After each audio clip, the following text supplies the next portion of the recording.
Hello, hello, hello! Ako po si Myra Manibog and welcome to Myra Experience. At ngayon, nandito tayo sa isang restaurant here in Makati, ang Yoteba Izakaya Revolution. So, join me in experiencing Yoteba Izakaya Revolution.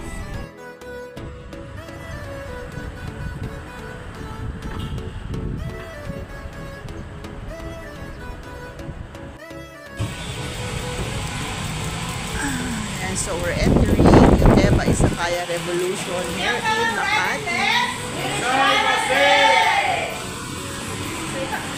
Yan. So ang style of ordering nila, yun, i-scan mo yung QR tapos lalabas yung menu. Ito yung menu nila for lunch. May mga ano sila, may mga promo na mga anli-anli. Tapos ito naman yung ano, mas mura yung hindi anli syempre, di ba? Malaki yung place.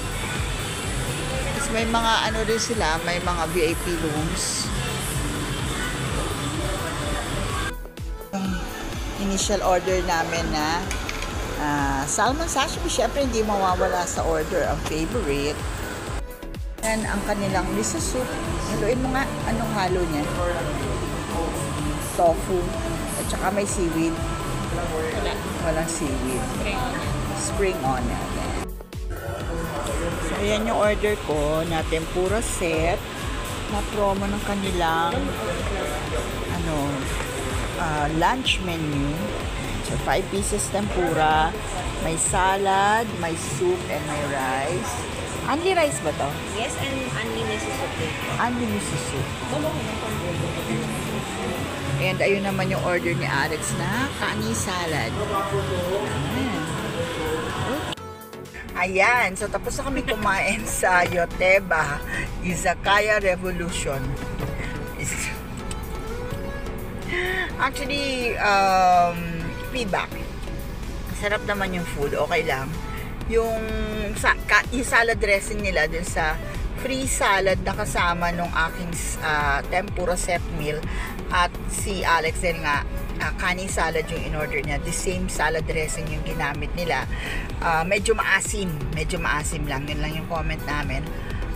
So medyo yun yung medyo hindi lang pasado sa taste naming dalawa ni Alex. Pero yung tempura, ano ba naman lasa ng tempura, hipon na pirito, diba? And miso soup and sashimi, okay naman siya. Hindi kami nag-try ng ibang dishes. So far, para sa akin, and how much did we pay? 1.7. Na marami naman yung food, diba? Kasi only yung miso soup, only yung rice. So, di only yung tempura. Pero, for 1,700 kaming dalawa, that's okay, no? That's good. We had 2 servings of salmon sashimi. Oo, we had 2 servings of salmon sashimi, plus yung tempura set, 5 pieces, plus yung kani salad, and an additional miso soup for Alex. Yun. So, 1,700, I think is fair, no? Okay lang siya. Reasonable yung presyo. I would have given them 4 stars, kaya lang, medyo na-off ako kasi nung nagbabayad na kami, may natira si Alex na kalahating kani salad kasi nga hindi niya nagustuhan masyado yung dressing. At saka I wasn't either way, whether I liked it or not, I wouldn't have finished it all. Oo, kasi malaki yung serving, no? Hindi niya naman din talaga kayang ubusin. So, ang sabi ng server, kung gustong ipabalot yung kani salad, may additional charge na 30 pesos. Tama? 30 pesos. Sabi ng Alex, hindi na lang ipapabalot. Sabi ng server, even though hindi ipabalot dahil hindi niya naubos, meron paling bayad na 30 pesos, di ba? Nagulat ako. Sorry? Oo. So nagulat si Alex na, ha? Ako na nagulat na, ha? Sabi ko, kung unlimited yung salad, it's part of the unlimited menu and nag-order tapos hindi mo inubos. That we would have understood na magbabayad ka ng additional kasi gano'n naman talaga dito sa mga buffet sa atin, di ba? Pagka takaw mata ka at hindi mo inubos, talaga namang may additional fee. Yung hindi mo inubos na food, yung sinayang mo, oo. Pero, hindi naman yun, a la carte yung kaning salad, hindi naman yun unlimited. Sabi ko, anong gagawin? Hindi maubos na hindi masarap. Hindi masarap. Sabi ko, hindi maubos. So, pipilitin yung customer, kailangan kainin mo yan lahat kahit hindi mo gusto yung lasa dahil magbabayad ka ng additional. Yun lang, medyo na-off ako doon.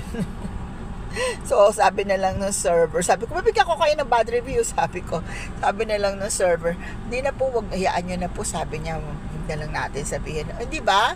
Ba't ganun? Yun lang, sabi ko, pero you have to tell your manager, hindi dapat may bayad yun, sabi ko. Kasi, what if nagda-diet yung nag-order, ang laki ng serving, hindi niya kayang ubusin, why does she have to pay an additional 30 pesos dahil lang hindi niya naubos yung food, di ba? Ayun. So, because of that, ang rating ko sa Yoteba Izakaya Revolution ay 3 stars! Woo! Thank you for watching. And, still, recommended ko pa rin yung restaurant. Basta pag nagpunta kayo doon, make sure gutom kayo para maubos nyo, ha? See you next time on our next adventure.